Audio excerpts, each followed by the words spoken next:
আসসালামু আলাইকুম বন্ধুরা। তো আমি একজন spinal cord injury patient, wheelchair user. আমি হাঁটাচলা করতে পারি না, আমি দাঁড়াতে পারি না। আজকে আপনাদের দেখাবো আমার শুধু ব্যালেন্স নাই, এই যে মাথা আছে না, ব্যালেন্স নাই, এমনি এমনি ভেঙে গেল আসলে। আজকে আপনাদেরকে দেখাবো আমি দাঁড়ামু কিভাবে দাঁড়ামু, মানে কি যন্ত্রের সাথে দাঁড়ামু। এটা হচ্ছে ব্যাস ক্লাব, এটা আমাদের সিআরপি হসপিটাল থেকে দিয়ে দিছে।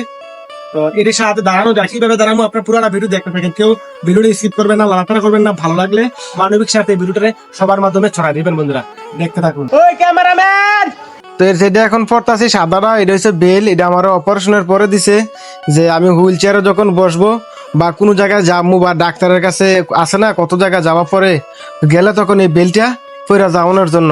তাহলে আমার আর অপারেশনের জায়গায় ব্যথা করবো না, বুঝছেন? আর নাহলে রিক্স আর কি একটু। আর আপনারা যেটা দেখতেছেন এই যে ফাওয়ার মধ্যে আর আডুর মধ্যে যেটা লাগাইতেছে, এটারে কয় ব্যাস ক্লাব। আর এটা লাগানোর উদ্দেশ্য হয়েছে, ধরেন আমার তো আডুর মধ্যে জোর নাই, পাও বুকের নিচটার উঠালে জোর নাই, তো যেহেতু হাঁটুগুলা জয়েন আর কোমরগুলা জয়েন এগুলা ভাঙ্গে যায়, বুঝছেন? মানে কোনো রকমে খাড়া হয় না। তো এর উদ্দেশ্য এই ব্যাক স্ল্যাব, এটার উদ্দেশ্য হলো যে এটা সোজা রাখা আর কি। এই ব্যাক স্ল্যাব এই যে কালা কালা ফিতারি বা ওই যে লাল লেদারের ইয়াটা, এটা দিয়ে টাইট করে বান্ধিয়ে দিলে তাহলে আপনার আডুগুলার ভাঙ্গে না, মানে একদম সোজা থাকে। তো আস্তে আস্তে আমার মানে দুটোটাই লাগাই লিছে। তো এখন আমার এই যে একটু মানে সামনে যাইতে হইব, ইসমাইলরা একটু ইয়া করে আমার ঠ্যাং দিয়ে আলগে দিতে আছে। তা আমি আবার ওই যে সামনে যাবো, ওই যে বাসটার দৌড়ে আছে না, আমি খারাপ মতো আমি হুইল চেয়ারটা লই একটু আগাইছি সামনে।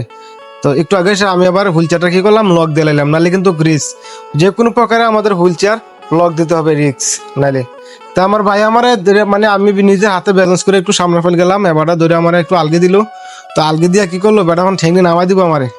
নামাই দিলে মানে এবারে আবার আইবো আমার ফ্যাশন দিয়ে যে ওই যে আমার মাজা আছে না, এই মাজা বরাবর এবারে থাকতেছে সামনে দিয়ে ধরে তুলানোর জন্য। আমি কেউ না, তুমি সামনে দিয়ে পারতা না, এই মাজার ধরো। আমি তো দাঁড়াই সে একটা ভাবলাম যে একটা বোকার মতো একটা কাজ করে নিলাম। আমি আর বাস থেকে কমসে কম এক হাত পিছনে হুইল চেয়ারটা রাখার আমার উচিত ছিল, আমি এক হাত সামনে নিয়ে গেছি, যার কারণে আবার বই লাগানো লাগছে। আর ধরেন না, এই যে আপনার কাছে যেগুলো মানে 1 কেজি ওজন, আমার কাছে এই যে লাগে যেমন এগুলো আমার 1 মন থেকে আরো বেশি ওজন। আমার তো এগুলো মানে টোটালি প্যারালাইসিস, কোনো মানে ইয়া নাই, বোধ শক্তি কিচ্ছু নাই। তো মানে অনেক ওজন, আমি এগুলো ধরে রাখতেই পারি না। তা আবার ধরে দাঁড়াইলাম, তারা আমার দাঁড়া করাইলো। তো এখনো মোটামুটি ঠিক হয় নাই, তো আমার পাউডি তারা নিচে ঠিক করে দেবে, এখন ঠিক করে দিছে, বুঝছেন? তো ইসমাইলারে কইলাম তুই দৌড়ি থেকে ঘর থেকে গামছাটা লইয়া। ওই যে ধরেন আমার তো এই দাঁড়ালে পেছন দিয়ে মানে বেল লাগে একটা, মানে মাদার একটা বেল আছে, এই বেল দিয়ে স্ট্যান্ডিং ফ্রেমে যখন দাঁড়াতাম তখন বেল দিয়ে মাদারের মধ্যে স্ট্যান্ডিং ফ্রেমে বাঁধে দিত। যতক্ষণ মনে চায় ততক্ষণ আমরা খাড়া থাকতে পারছি। তো এখানে বেল ফামু কই, তো সেই জন্য মনে করেন স্ট্যান্ডিং ফ্রেম ফামু কই, এই জন্য মাজার মধ্যে এই যে গামছাড়া দিয়ে আমি বললাম যে তুই টাইট করে আসিরা, এই যে দূরে রাখ, আমি একটু খেয়াল বাইরে গেলাম যে তুমি সাইরা দাও। আর তখন চোখটা বন্ধ করে ভাবলাম, যখন আমি হুইল চেয়ার মানে খেজুর গাছতে পড়ছি, তখন সাইদুল ভাই লিটনটা ডাকাত আছে, লিটনে কোনো রকম বিশ্বাস করে না। আরে আলামিন ভাই এক্ষুন গেল আমার দোকান থেকে, আলামিন ভাই কি গাছতে পড়ে এগুলো কি মনে দুষ্টামি করে। যখন তারা দেখছে তাদের মাথার তো আর পানি নাই।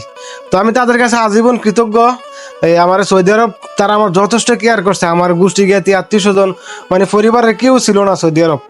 ধরেন এই যে সুবিলের মানুষ ছিল, জাস্ট এই সুবিলের মানুষে হয়তো তাদের উপর আল্লাহর রহমত, তাদের উসিলে আমি বাঁচাইতাম পারছি। আর আমার কফিল মারানের ফুতো আমি অ্যাক্সিডেন্ট হওয়ার পরে বাইকে গেছি গা। তো আর দাঁড়া থাকতাম পারতেছি না, গাছ দেখতেছেন। তো পরে আমি হুইল চেয়ারে বসে লাইছি। তো ব্যথা করে আর কি, প্রচুর ব্যথা করে। এই কালকের দিনটা আমার খুব কষ্টে গেছে, প্রচুর ব্যথা করে। তো ভিডিওটা যারা দেখছেন আপনারা জীবনের প্রতি কোনো অভিযোগ রাখবেন না। আসলে জীবন কার কখন কি হয় কেউ বলতে পারবো না। জীবনের প্রতি কেউ অভিযোগ রাখবেন না। আপনাদের কাছে কৃতজ্ঞ। সবাই আমার ভিডিওটা শেয়ার করে দিবেন আর আমার পাশে থাকবেন, লাইক কমেন্ট করে সবসময় পাশে থাকবেন। সবাই ভালো থাকবেন, সুস্থ থাকবেন। আসসালামু আলাইকুম।